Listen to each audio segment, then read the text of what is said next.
então este módulo chama-se Critério da Implícita para Variedades. O nome deveria ser um bocadinho maior, porque quando estamos a dizer da implícita, o que nós queremos dizer implicitamente é Teorema da Função Implícita, e temos que aplicar isto a variedades que nos interessam. Ora, as variedades que nos interessam, posso já acrescentar, são só aquelas que são variedades regulares. Regulares. Ficou aqui um bocadinho importante, mas pronto. Só para uma questão de notação, vamos escolher em geral a letra M para designar essas variedades regulares. M vem da palavra inglesa manifold. E estas nossas variedades regulares estão sempre mergulhadas num certo Rn. Pronto, e então hoje o que estamos interessados em ver é qual é a possibilidade que temos de arranjar resposta para uma pergunta como: quando é que esta equação, x² mais y² mais x² menos y² igual a 1, define, não é? Portanto, a ideia é identificar, define uma variedade, portanto, a seguir à história de dizermos que só nos estamos interessados em variedades regulares, o que significa que não vamos querer nem curvas com nós, nem superfícies com bicos, temos que dizer qual é a dimensão, certo? Portanto, curvas têm dimensão 1, superfícies de dimensão 2, portanto, define uma variedade. Portanto, temos aqui já agora posso dizer, isto vai estar, tem que nos dizer, não é? Portanto, nós vamos querer ter esta equação definida só para duas variáveis. Portanto, quando é que esta equação define uma variedade e agora podemos acrescentar aqui a dimensão dela, certo? Portanto, se estamos em R2, temos duas variáveis, portanto, obrigatoriamente isto vai ser uma variedade 1. Portanto, define uma variedade unidimensional ou undime, vamos escrever assim. Então, vamos fazer uso do seguinte teorema, que no fundo é o nosso critério. Era aquele critério que nós vamos buscar ao teorema da função implícita para a verificação de equações que podem definir ou não variedades. Pronto, então, no âmbito do teorema da função implícita, temos duas funções, certo? Recordo só que aparece sempre a função f maiúsculo associada à equação e depois, eventualmente, o f minúsculo, que poderá ser vetorial ou não, que será a função implícita. Pronto, então, para o f maiúsculo, o da equação, definido num aberto de Rn para, portanto, é uma aplicação de Rn, num aberto de Rn para n menos k, e, portanto, o que é que será o k? O nosso k, aqui este k, vai estar relacionado exatamente com a dimensão k da variedade. Portanto, o que é que nós precisamos? Precisamos que o f maiúsculo seja C1, classe C1, ou seja, as derivadas contínuas têm que ser todas, as derivadas parciais têm que ser todas contínuas, além das funções coordenadas terem que ser contínuas. Temos o M, que é a tal letra que usamos para variedade e variedades regulares, mergulhadas em Rn. E agora vamos fazer aqui uma coisa muito sofisticada. Portanto, vamos intersetar o aberto, que é o domínio da função f maiúsculo, com a variedade. E, portanto, isto é caracterizado aqui como todos os pontos do aberto de Rn que verificam a equação f de z igual a 0. E este 0 também é um zero vetor, ou um zero ponto. Pronto, e agora o critério principal está aqui, não é? Portanto, o que é que nós temos para base de verificação? É a aplicação, eu aqui escrevi isto em termos de aplicação, derivada da função f maiúsculo ser sobrejetiva. Portanto, a sobrejetividade é aqui assim o ponto forte deste teorema. Para todos os g's, não é? Porque estão neste conjunto.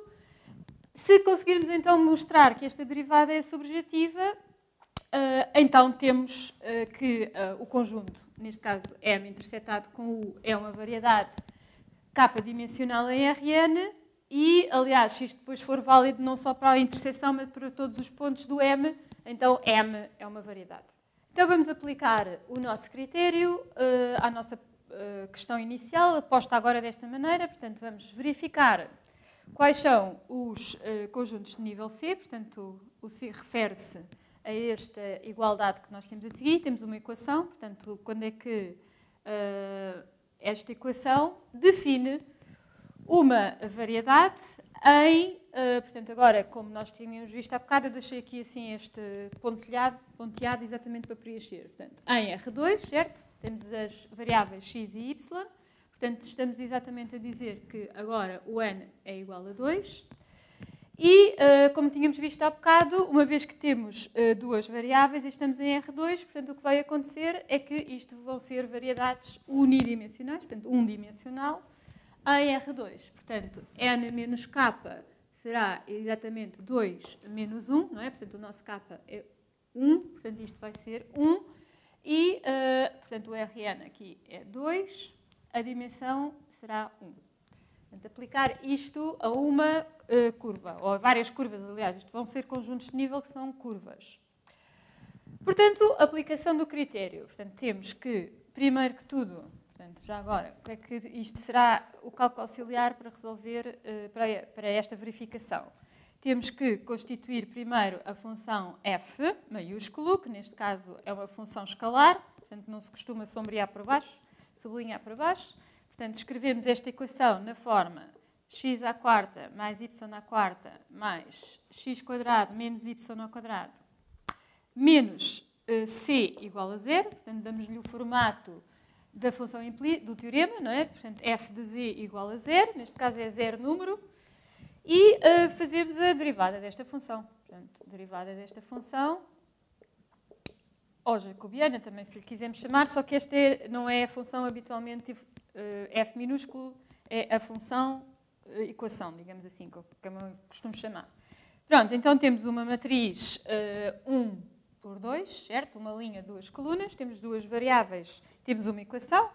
Portanto, derivamos em ordem a x, isto fica 4x ao cubo mais 2x para a primeira coluna, portanto, isto é d1 de f, derivada em ordem a x, e depois derivamos em ordem a y, fica 4y, y ao cubo, 4y ao cubo, menos 2y. Pronto, o c é uma constante, portanto, obviamente não vai aparecer aqui. 2f, certo? Pronto, ainda podemos fazer aqui uma limpeza nesta matriz linha, portanto, podemos ter o 2x a evidência na primeira entrada e há de ficar depois 2x ao quadrado mais 1 só, certo? Primeira entrada. Segunda entrada, metemos 2y na evidência, fica 2y, 2y ao quadrado, portanto, isto tem uma certa simetria, menos 1 aqui. Portanto, segunda entrada. Portanto, então, o que é que o critério diz? Diz que a aplicação, portanto, isto agora já está na forma de matriz. A aplicação tem que ser subjetiva. Portanto, em termos de matriz, o que é que isso significa? Significa que esta matriz não pode ser a matriz nula, matriz linha nula, certo? Portanto, a subjetividade em termos de matriz reflete-se na quantidade de pivôs que a matriz tem. Portanto, uma matriz 1 por 2, se queremos que corresponda a uma aplicação subjetiva, tem que ter um pivô. Portanto, para ter pelo menos um pivô, isto não pode acontecer. Continuando então a nossa resolução, o que é que nós temos que garantir? Garantir, já agora podemos escrever isto na forma de sistema. Portanto, temos que garantir que isto não dá zero, ao mesmo tempo que isto não dá zero. Aliás, podemos agora ver o caso contrário, que é quando é que dá zero. Pronto, então, quando é que dá zero? Ou seja, quais são os casos, quando é que isto pode falhar? Isto não é bem uma implicação. Portanto, pode haver falhas quando o x e o y são simultaneamente zero, certo? Portanto, quando o x aqui é igual a zero e o y aqui é zero, isto fica exatamente 0, 0. Este que está aqui, estamos a fazer isto em R2, nunca pode dar zero, certo? Portanto, as falhas na primeira entrada são sempre quando o x igual a zero. Portanto, se x for 0, ao mesmo tempo que 2y ao quadrado menos 1 também for 0, ou seja, 2y ao quadrado igual a 1, também é uma condição para falhar a condição da subjetividade. Ora, isto é equivalente a termos x igual a 0, y igual a 0, certo? Ou, por acaso isto não está muito correto dizer esta condição, não é bem uma chaveta, mas pronto, estamos a reunir aqui o conjunto de pontos em que o critério pode falhar. Portanto, ou y, simultaneamente, portanto, agora é x igual a 0, e y igual a mais ou menos 1 sobre raiz de 2, certo? Portanto, pode haver falhas, portanto, o critério diz-nos só nos garante quando é que é variedade. Quando isto falha, pode ainda ser ou não, e então depois temos que fazer outro tratamento. Pronto, então pode falhar para os pontos 0, 0, para portanto, para os pontos 0, 0, 0, 1 sobre raiz de 2 e 0, menos 1 sobre raiz de 2. Pronto, então as nossas falhas são nestes pontos e nós, aliás, podemos agora ver que isto corresponde a que níveis, certo? Portanto, recordo outra vez que a equação original era x à quarta mais y à quarta mais x quadrado menos y ao quadrado igual a c.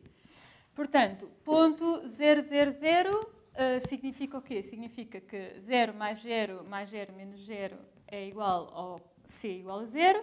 Portanto, para c igual a 0, temos uma falha. Depois, para c igual a, podemos fazer isto se calhar de cabeça, 1 sobre raiz de 2 à quarta, que dá 1 à quarta, mais, aliás, dá 1 à quarta aqui, certo? Portanto, x à quarta dá 0, mais este à quarta, que dá 1 quarto, mais este ao quadrado, que dá 0, menos este ao quadrado, que dá 1 meio. Portanto, 1 à quarta menos 1 meio.